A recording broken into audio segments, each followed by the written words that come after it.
Olá! Essa análise de hoje é baseada no estudo bíblico completo O Perigo da Tolerância e o Trono de Satanás, de autoria do pastor Rafael Soares de Moura. E já começamos com uma pergunta que dá o que pensar. Será que é possível uma igreja aguentar firme a perseguição, mas se desviar justamente quando as coisas se acalmam? Pois é, essa é a questão central na carta para a igreja de Pérgamo, uma comunidade que travava uma verdadeira guerra em duas frentes. Então, vamos lá. Para a gente entender o tamanho do desafio que essa igreja enfrentava, primeiro a gente precisa conhecer o campo de batalha, a cidade de Pérgamo, lá na província romana da Ásia. Olha, Pérgamo não era uma cidade qualquer, viu? Era o centro do poder romano na região, um polo intelectual, cheio de templos pagãos gigantescos, e foi a primeira cidade a construir um templo para o próprio imperador. Na prática, isso significava que se recusar a dizer César é senhor, não era só uma questão de opinião, era um crime capital. É nesse cenário que a carta chega. E quem escreve não se apresenta como um pastor manso, não. Ele se apresenta como o comandante, aquele que tem a espada afiada de dois gumes. A mensagem é clara. A autoridade dele, o poder de julgar de vida e de morte, está acima de qualquer poder aqui na Terra. E o diagnóstico que esse comandante faz da igreja revela um contraste, sabe? Um contraste gritante. Por um lado, uma vitória heróica. Por outro, uma vulnerabilidade que poderia colocar tudo a perder. Vamos começar pelo elogio. A igreja é parabenizada, e com razão, por sua firmeza impressionante diante da perseguição. Eles se mantiveram fiéis, mesmo que isso custasse a própria vida. E essa coragem toda tem um nome, Antipas, que significa contra todos. Que nome, hein? Ele foi a personificação dessa resistência.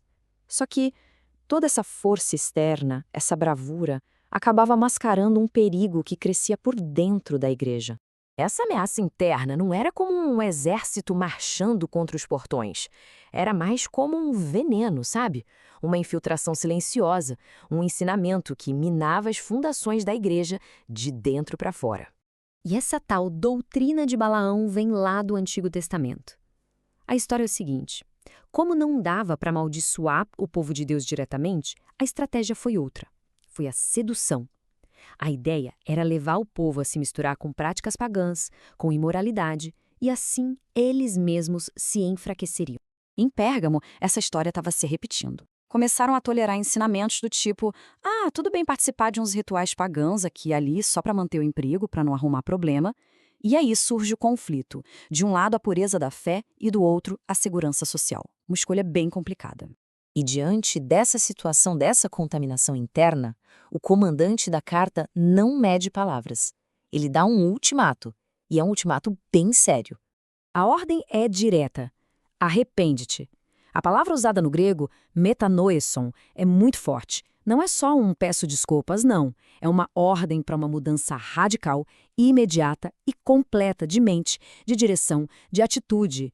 E se não houver arrependimento, a consequência é gravíssima. O recado é claro. Se a liderança da igreja não tomar uma atitude, o próprio Cristo virá e vai batalhar, não contra a igreja toda, mas especificamente contra aqueles que estão espalhando esse falso ensino. Mas para aqueles que ouvem o aviso, que vencem essa tentação de fazer concessões, as promessas, as recompensas, elas são de outro nível. Algo muito maior do que qualquer conforto que esse mundo possa oferecer.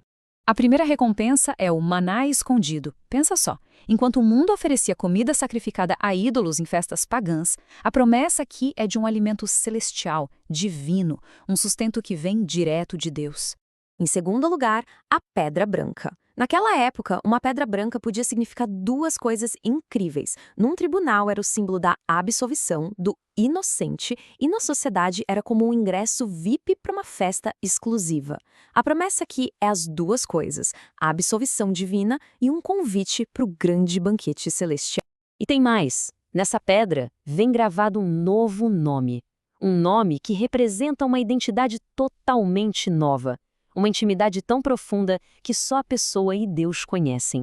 Então, o que a gente tira de tudo isso? A mensagem para Pérgamo é super atual. Primeiro, ser fiel no passado não dá um passe livre para relaxar no presente. Segundo, tolerar o erro doutrinário é um problema muito sério.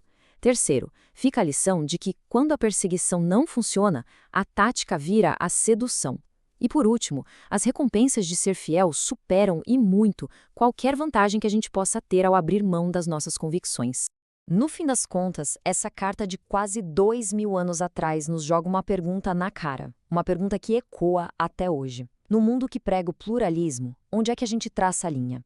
Quando é que a nossa tolerância vira, na verdade, uma traição daquilo em que a gente mais acredita?